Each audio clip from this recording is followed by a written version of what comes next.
Bab 486. Tidak tahan. Di puncak pagoda, pedang Moko dalam tangan Mile bergetar hebat.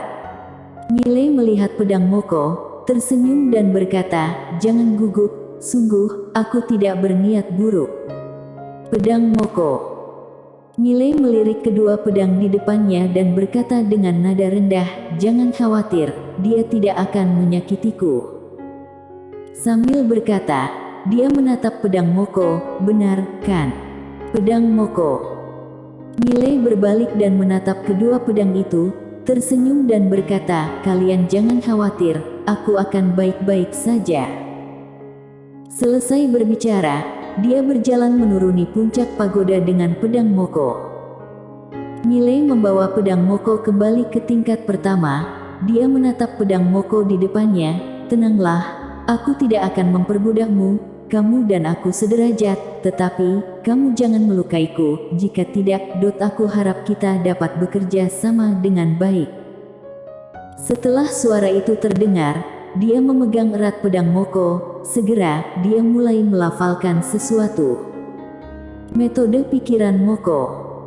Ini semacam metode pikiran yang diciptakan oleh senior klan Moko, yang dapat menstabilkan pikiran. Persis seperti itu, sekitar 15 menit kemudian, Mile tiba-tiba memegang pedang Moko. Segera, kekuatan yang kuat berkumpul ke arah tubuhnya. Kekuatan Moko.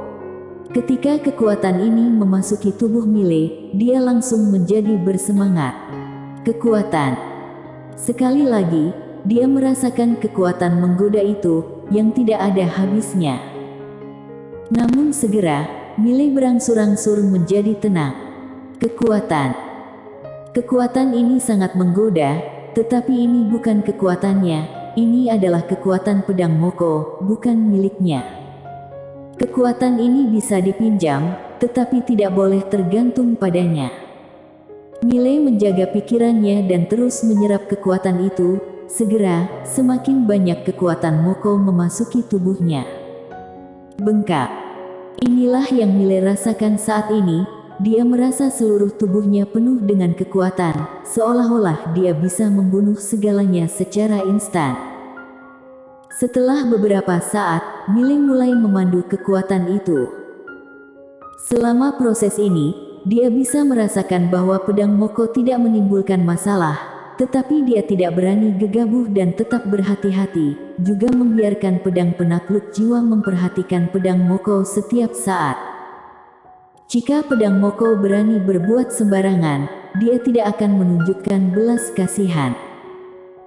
Persis seperti itu, waktu berlalu sedikit demi sedikit, kekuatan pada Mile menjadi semakin kuat. Sekitar 2 jam kemudian, Mile tiba-tiba membuka matanya. Ada 2 pupil darah dalam matanya. Mata Moko. Mile memegang erat pedang di tangan kanannya. Di dalam matanya, cahaya pedang berkedip. Pada saat ini, dia baru menyadari satu hal, yaitu kekuatan pedang Moko berasal dari sepasang pupil ini. Selain sepasang pupil, tidak ada yang istimewa dari pedang Moko. Tetapi jika keduanya digabungkan dan dikuasai oleh seorang kultivator pedang, pedang ini sangat kuat. Pupil Moko. Sepasang mata Mile perlahan tertutup. Segera, dia merasakan adegan demi adegan, dunia abu-abu, orang mati di mana-mana, dan sepasang mata menatap semuanya secara rahasia. Tidak benar, harus dikatakan bahwa niat membunuh dan dendam yang menelan semua ini. Membunuh. Saat ini, Mile tiba-tiba memancarkan aura pembunuh yang kuat. Pada saat bersamaan, pupil matanya menjadi semerah darah. Niat membunuh. Mile merasa bahwa pikirannya akan dikendalikan oleh niat membunuh ini. Merasakan adegan ini, wajah Mile berubah drastis. Dia buru-buru berkata dengan marah, "Jangan membuat masalah untukku." Namun, niat membunuh itu semakin kuat. Pada saat bersamaan, aura yang memancar dari tubuhnya semakin kuat. Mile merasa terkejut karena dia menemukan bahwa dia tidak bisa lagi mengendalikan kekuatan ini. tanpa ragu-ragu, dia buru-buru mengirim sepasang mata itu kembali ke dalam pedang Moko. Boom! Seluruh tubuh Mile tiba-tiba ambruk ke tanah seperti bola kempis.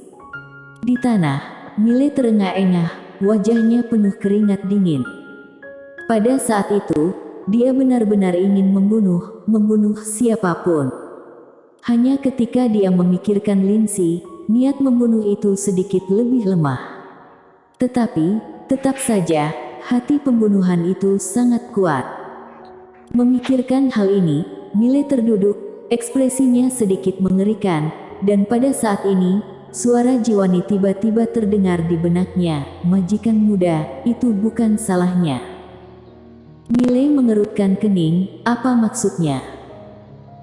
Jiwani berkata dengan sungguh-sungguh, majikan muda, ini adalah sifat asli dari pupil Moko, jika kamu ingin mengendalikannya, hanya ada dua cara, pertama adalah mematuhinya dan dikendalikan olehnya, yang kedua adalah menekannya dan membiarkannya dikendalikan olehmu. Mile berkata dengan sungguh-sungguh, dikendalikan olehku. Jiwani berkata, ya, majikan muda bisa mengendalikannya. Mile bertanya, bagaimana cara mengendalikannya? Jiwani berkata, jika kamu tidak dikendalikan olehnya, pemikiranmu jelas dan sadar, maka kamu akan dapat mengendalikannya. Karena dia tidak berniat untuk melawan majikan muda, jika tidak, dengan kemampuan majikan muda tidak akan bisa menekannya. Hanya saja aku tidak mengerti, kenapa dia tidak melawan majikan muda. Mile terlihat agak aneh. Segera, dia berkata dengan serius, itu pasti karena dia melihat bakatku, jadi dia ingin mengikutiku. Jiwani berkata, ini tidak mungkin kan? Wajah Mile suram, apa maksudmu, Jiwani? Apa yang tidak mungkin? Jiwani tertawa dan tidak mengatakan apa-apa. Mile. Setelah beberapa saat, Mile duduk bersila di tanah, menatap pedang Moko di depannya. Untuk menaklukkan pedang ini, hanya ada satu cara, yaitu tidak dikendalikan olehnya. Dan adegan barusan, dia masih merasakan ketakutan, niat membunuh terlalu kuat, dia takut dia akan dikendalikan oleh niat membunuh, kemudian melakukan sesuatu yang akan dia sesali. Takut. Wajah Mile tiba-tiba berubah, dia benar-benar ketakutan. Dia belum pernah memiliki pemikiran seperti ini sebelumnya, dan dia takut pada sebuah pedang. Kenapa bisa takut? Dan pula takut pada sebuah pedang. Perlahan, ekspresi Mile menjadi suram, jika dirinya takut pada sebuah pedang, bagaimana dia akan mengkultivasi pedang? Memikirkan hal ini, Mile meraih pedang Moko dengan kedua tangan. Setelah itu, kekuatan Moko yang tak terhitung jumlahnya berkumpul ke arahnya. Semakin banyak kekuatan Moko memasuki tubuhnya, tubuh Mile mulai bergetar secara bertahap, dan niat membunuh muncul lagi. Tidak hanya itu, sepasang pupil darah juga kembali muncul di matanya. Dengan munculnya pupil darah ini, Mile menyadari bahwa niat membunuh mulai melahap pikirannya. Mile mengatupkan giginya, saat ini, dia tidak mundur, tetapi menghadapi niat membunuh ini. Semakin mundur, semakin takut. Mile mulai menerima niat membunuh ini, tetapi dia selalu menjaga pikirannya tetap jernih. Pertahankan kesadaran, jaga hati. Itulah yang akan dia lakukan sekarang. Waktu berlalu sedikit demi sedikit, jiwa pembunuhan di sekitar Mile semakin kuat, bukan hanya itu, tetapi ekspresinya menjadi semakin mengerikan, seperti iblis. Di samping, Lily menatap Mile, sedikit takut, dia berpegangan pada Dewa Agung Erlu, cakar kecilnya menunjuk pada Mile, tidak tahu ingin mengungkapkan apa. Dewa Agung Erlu menatap Mile dan tidak mengatakan apapun. Persis seperti itu, sekitar 4 jam kemudian, aura di tubuh Mile semakin kuat sampai melampaui alam suci, tetapi saat ini, jiwa pembunuhan yang keluar dari tubuh Mile sangat kuat dan menakutkan. memandang Dewa Agung Erlu. Dewa Agung Erlu berkata dengan nada rendah, jika bisa melewatinya, maka itu adalah kehidupan baru. Jika tidak bisa melewatinya, juga tidak bisa menyalahkan orang lain. Ini adalah jalan yang dia pilih sendiri. Sambil berbicara, dia menatap Miley di kejauhan. Persis seperti itu, waktu berlalu sedikit demi sedikit, aura di tubuh Miley masih menjadi semakin kuat, tetapi pada saat bersamaan, jiwa pembunuhan juga semakin kuat.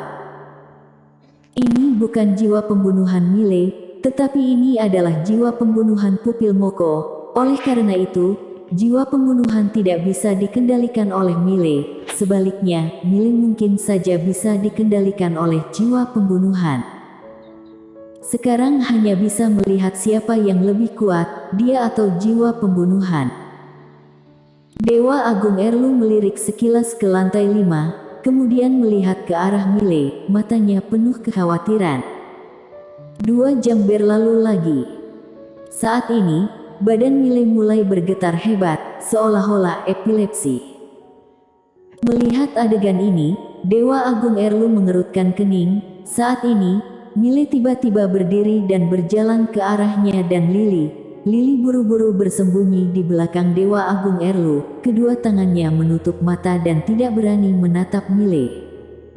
Dewa Agung Erlu menatap Miley dan tidak berbicara. Miley berjalan sampai hadapan Dewa Agung Erlu. Dia mengarahkan pedangnya pada Dewa Agung Erlu. Dewa Agung Erlu tidak berekspresi. Mendadak, Miley menikam ke depan. Dewa Agung Erlu tidak menghindar, tetapi pedang itu berhenti setengah inci dari alis Dewa Agung Erlu. Miley tiba-tiba menyeringai, hanya bercanda. Sambil berbicara, dia menarik kembali pedangnya. Dan saat ini, Dewa Agung Erlu tiba-tiba melompat. Setelah itu, Miley merasakan sakit parah di perutnya, kemudian dia terbang keluar. Dewa Agung Erlu berjalan menuju Miley, bercanda. Aku juga bercanda. Sambil berbicara, kecepatannya tiba-tiba meningkat. Pong! Miley terbang keluar lagi. Setelah beberapa saat, Miley bersandar di dinding dan duduk di tanah. Pedang Moko berada di depannya, sedangkan Dewa Agung Erlu di ketidakjauhan. Miley tersenyum kecut, ini salahnya sendiri. Dewa Agung Erlu berjalan ke hadapan Miley, sudah menaklukkannya. Miley sedikit mengangguk, tetapi itu belum cukup stabil. Dewa Agung Erlu berkata, kekuatan itu bukan milikmu, mengerti? Miley mengangguk, aku mengerti. Aku tidak akan terlalu tergantung pada kekuatan ini. Sambil berbicara, dia menatap Dewa Agung Erlu, sebenarnya bagaimana sikap lantai 5 ini? Dewa Agung Erlu terdiam. Miley berkata dengan sungguh-sungguh, apakah dia harus membunuhku? Dewa Agung Erlu menggelengkan kepalanya, dia menginginkan pagoda. Saat ini pagoda berada pada titik terlemahnya, ditambah lagi wanita bergaun polos tidak ada. Oleh karena itu, sekarang adalah waktu terbaik baginya untuk merebut pagoda. Dan jika dia menginginkan pagoda, kamu harus mati. Miley ragu sejenak, kemudian berkata, tidak ada cara untuk mengubah musuh menjadi teman. Dewa Agung Erlu berkata dengan datar, bagaimana kalau kamu berbicara dengannya? Miley menggelengkan kepalanya, pergi dan minta dia untuk tidak membunuhku. Dewa Agung Erlu terdiam. Miley berkata dengan nada rendah, bagaimana caranya agar aku bisa benar-benar mengendalikan pagoda ini? Dewa Agung Erlu menatap Miley, mungkin selamanya tidak akan bisa. Miley mengerutkan kening, kenapa? Dewa Agung Erlu melihat sekeliling, pagoda ini, 100 kali, 1000 kali, 10.000 kali lebih menakutkan dari yang bisa kamu bayangkan. Sekarang dia masih tidur, tidak menunjukkan sisi mengerikannya. Sambil berbicara, dia menatap Miley, Jen menyerah terhadap pagoda ini, karena dia tahu bahwa dia tidak akan bisa mengendalikan pagoda ini. Miley terdiam sejenak, kemudian berkata, kenapa memilihku? Hanya karena aku terampil. Hanya karena aku berbeda dari yang lain. Hanya karena aku. Dewa Agung Erlu tiba-tiba meninju. Pong. Mile langsung terbang keluar. Dewa Agung Erlu melirik Mile yang terbang keluar dan menggelengkan kepalanya. Aku tidak tahan. Bersambung.